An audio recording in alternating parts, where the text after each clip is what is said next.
Kita ke informasi lainnya, pemirsa Badan Meteorologi, Klimatologi, dan Geofisika atau BMKG mengeluarkan peringatan dini adanya gelombang tinggi.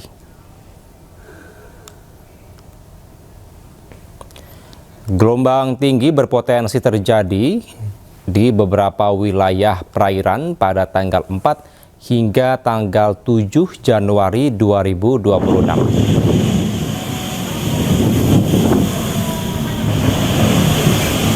Fenomena ini pemirsa disebabkan pola angin yang bergerak di Indonesia. BMKG menyebutkan pola angin di wilayah Indonesia bagian utara umumnya bergerak dari arah barat laut hingga ke arah timur laut dengan kecepatan angin berkisar 6 hingga 25 knot.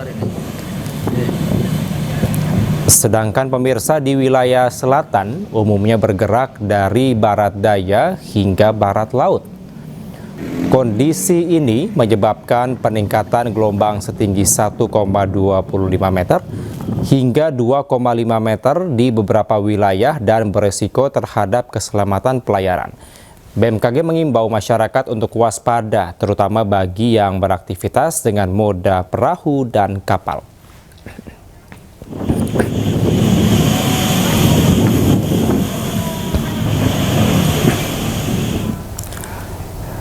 Dan pemirsa, untuk membahasnya lebih lanjut kita sudah terhubung dengan Direktur Meteorologi Maritim BMKG Eko Prasetyo. Selamat malam Pak Eko.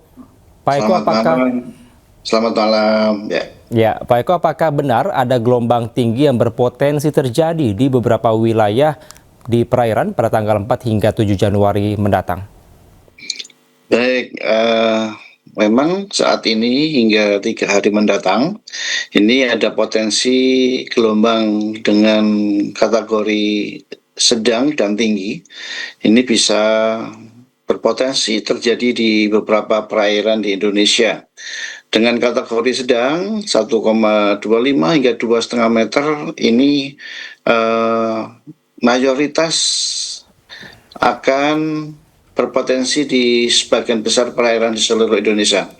Di antaranya adalah Selat Malaka bagian utara, kemudian Samudra Hindia bagian barat Nias, kemudian juga Samudra Hindia barat Aceh, sampai hingga di Laut Arafuru dan Laut Banda.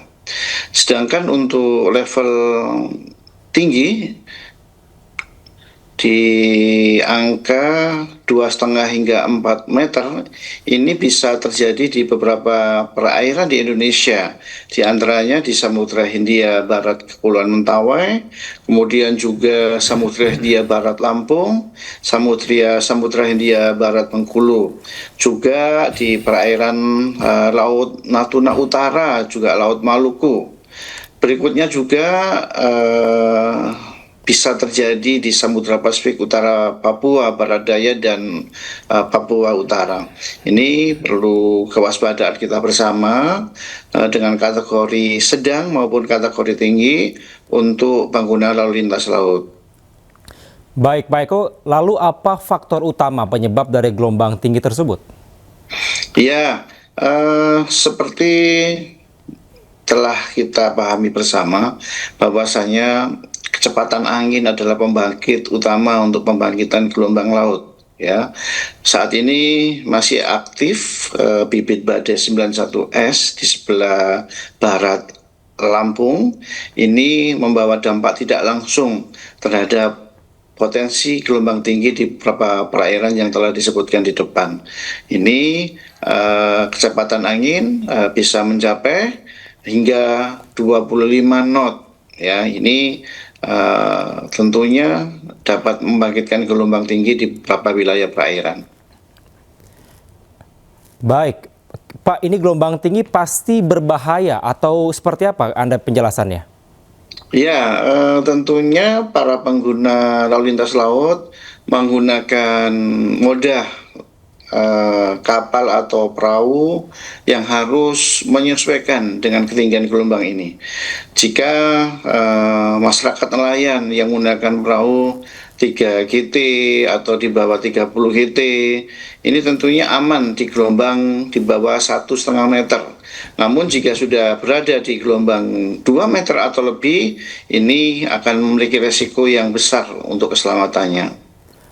Baik, Pak Eko, terakhir mungkin apa yang bisa Anda sampaikan terutama langkah antisipasi kepada nelayan, kemudian juga pelaku pelayaran dan juga masyarakat lainnya terkait dengan hal ini? Ya, masyarakat pengguna lalu lintas laut, di antaranya nelayan, juga kapal-kapal wisata, ini terus mengupdate informasi terkait cuaca maritim di info BMKG atau di website BMKG, dengan juga koordinasi dengan pihak-pihak terkait yang berhubungan dengan izin berlayar ya.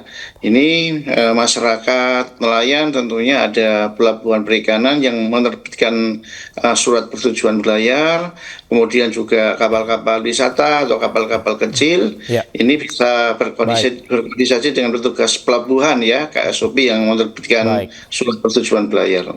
Baik. Terima kasih Pak Eko atas informasi Anda. Semoga bisa menjadi langkah preventif bagi para pelaku pelayaran seperti itu. Terima kasih Pak Eko, salam sehat selalu.